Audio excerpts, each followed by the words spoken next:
Hola comunidad de JavaScript Nicaragua, queremos darle la bienvenida a esta nueva iniciativa que es llamada Snippet.js, en la cual pretendemos crear pequeños videos para explicar algún tema específico en JavaScript.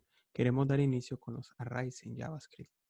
Como eh, definición tenemos que tomado de la documentación de Mozilla Developers, tenemos que los arrays son objetos tipo lista cuyo prototype tiene métodos para efectuar operaciones de recorrido y de mutuación. Esto nos da a entender de que JavaScript nos brinda una propiedad heredada llamada prototype, la cual nos brinda métodos en la cual podemos también recorrer los arrays y mutarlos.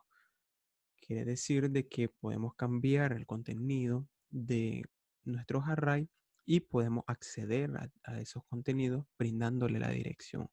Más adelante veremos de que hay otros métodos que en vez de mutar el array como tal, nos brindan un nuevo array.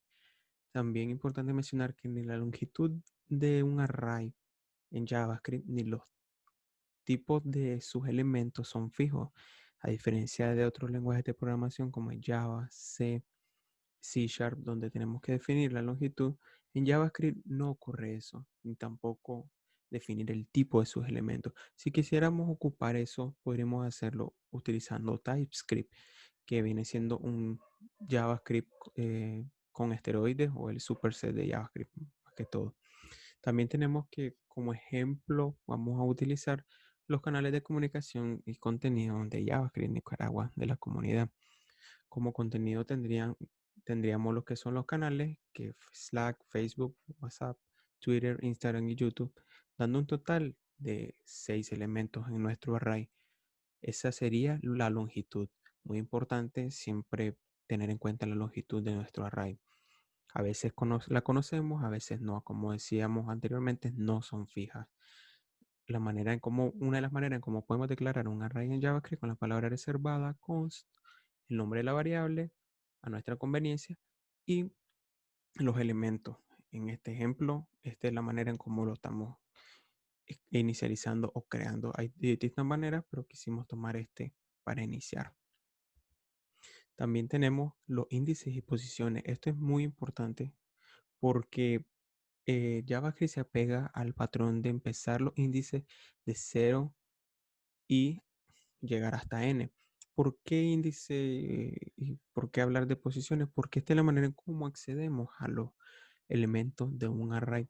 Entonces, si queremos llegar a algún elemento de nuestro array, tenemos que brindarle el índice de ese elemento. Tendremos más adelante un ejemplo cómo podemos acceder.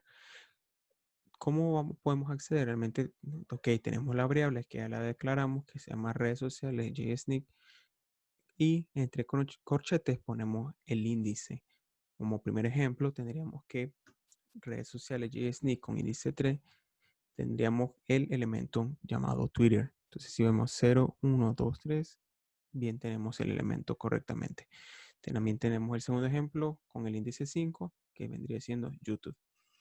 En este caso es particular porque estamos ocupando el mismo nombre de la variable .length, que eso nos está indicando que devolveme la longitud de este array y restámele 2. Como sabemos, la longitud es 6 menos 2 igual a 4, entonces el elemento es Instagram. El cuarto elemento también es importante porque tenemos que el índice 6, pero no tenemos ningún índice 6. Entonces JavaScript lo toma como un undefined. Vamos a codificar el ejemplo para que lo podamos ver mejor. En este caso nos tomamos pues la iniciativa de crear ya el array de la manera en como lo hemos definido en la presentación, donde aquí tenemos sus elementos.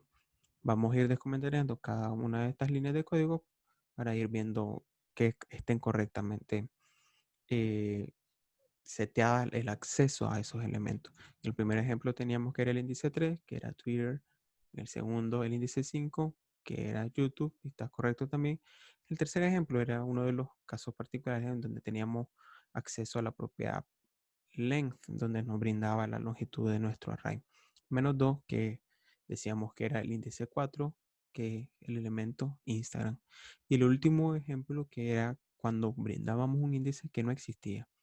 En este caso, JavaScript lo detecta y lo retorna como un undefined porque no encuentra ese elemento. Esto sería todo en este video y realmente los invitamos a suscribirse pues al canal de JavaScript Nicaragua de YouTube y seguirnos en las redes correspondientes que tenemos en este slide. Muchas gracias por su atención y espero que haya sido de utilidad este video.